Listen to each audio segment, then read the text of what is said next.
sir. Let's talk about this. Let's talk about this, guys. What is the difference between um being religious and being spiritual? I know a lot of people struggle with this understanding. Religious people will be fighting anytime somebody says, "Oh, oh, you're really," and they be like, "No, I'm religious," without understanding it, and it's all a matter of semantics, which is meaning, how we understand the word, right? The word religious. Um, we are considered religious when we belong to a religion, all right, that has a set of rules, laws, and policies that govern it, all right. Just the same way that Moses started the first, religious in the Bible. It's not like other religion did not exist. People were worshiping idols and doing all sorts, right? But that whole culture of, you know, there is a law, there's something. I mean, you cannot go and join an affiliation or a religious body, all right? Doesn't matter the body. It could be Confucianism, it could be paganism, it could be Christianity, it could be Islam, it could be anything. But you have to understand, once you go in there, you belong to a group. It is called a religious group, all right? And when you belong to that group, the group is governed by rules, by laws, all right, by policies that you have to adhere to as a member. If they tell you, "Oh, we worship here only on Sundays," you must show up there on Sunday. If you go there on Tuesday, there won't be anybody there now. That is a law that governs that particular body where you belong. That makes you religious. So if you found yourself in such type of, affiliation, you are religious. All right. Now, because you are bound by the laws of that institution that you are a part of, it makes you religious. So as long as you're following, "Oh, we're doing 630 days prayers starting February 1st, ending the December, whatever, or March," you are following a law, all right? So that makes you religious. And you have to understand, what does the Bible define religion to be, right? Because I always like to go back to the Bible. And in James 1:27, it says, "Pure and undefiled religion before God and the Father is this, to visit orphans and widows in their trouble, and to keep oneself unspotted from the world." That is what the Bible defines religion to be. It says in Colossians 2:23, "These things indeed have an appearance of wisdom in self-imposed religion, false humility, and neglect of the body, but are of no value against the indulgence of the flesh." So which means, if you are religious,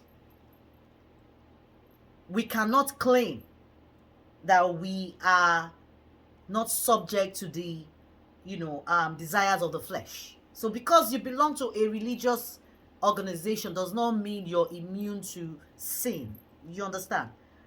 Even though the Bible makes it clear for you to visit widows and orphans, that's religion, all right? But the worldly definition of religion in our own mind is when we belong to a body of, a group of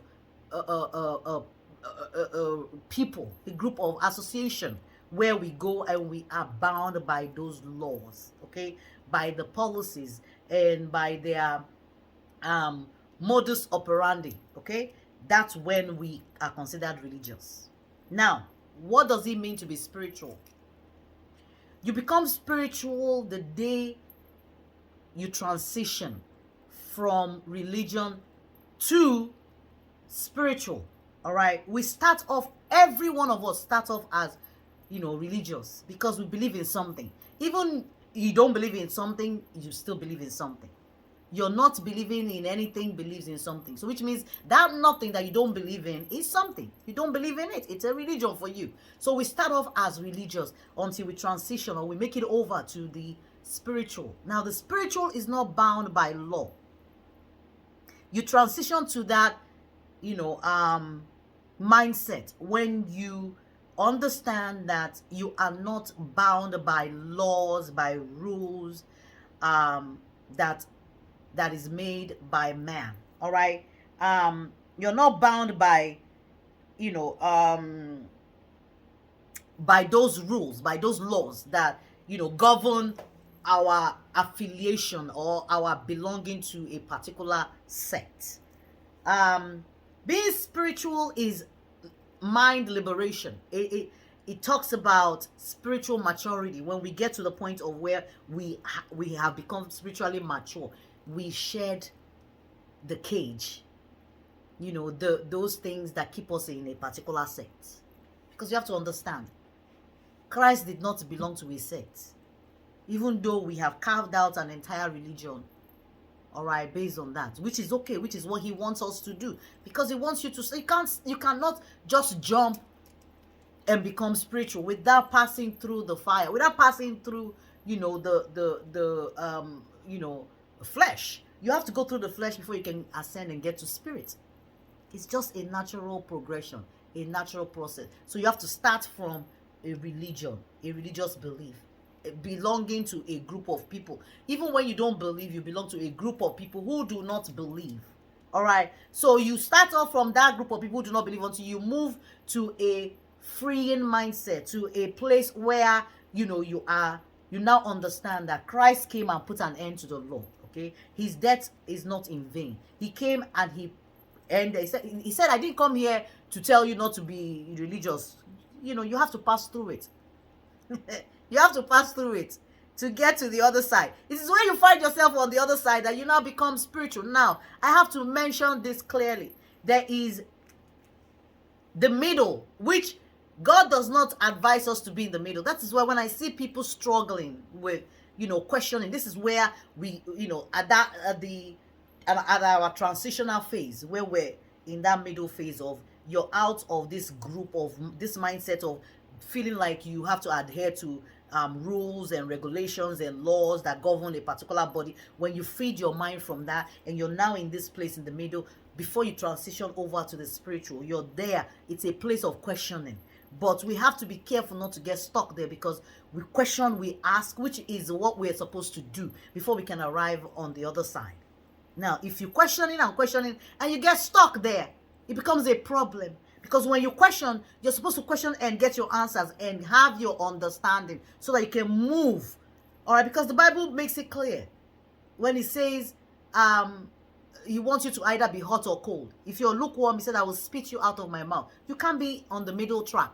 I am not too sure, I'm questioning, why did God make a man, woman? This does not add up, which is a good place to be when you are in transition. But please, don't stay stuck in that mindset, because I see a lot of people struggling with this, being there. And I keep praying that I hope they get the answers they need so that they can make the transition either back to, religion to go get more, or transition over to the spiritual. The spiritual is where you want to be, where you're not bound by rules made by man, but you're following rules made by God.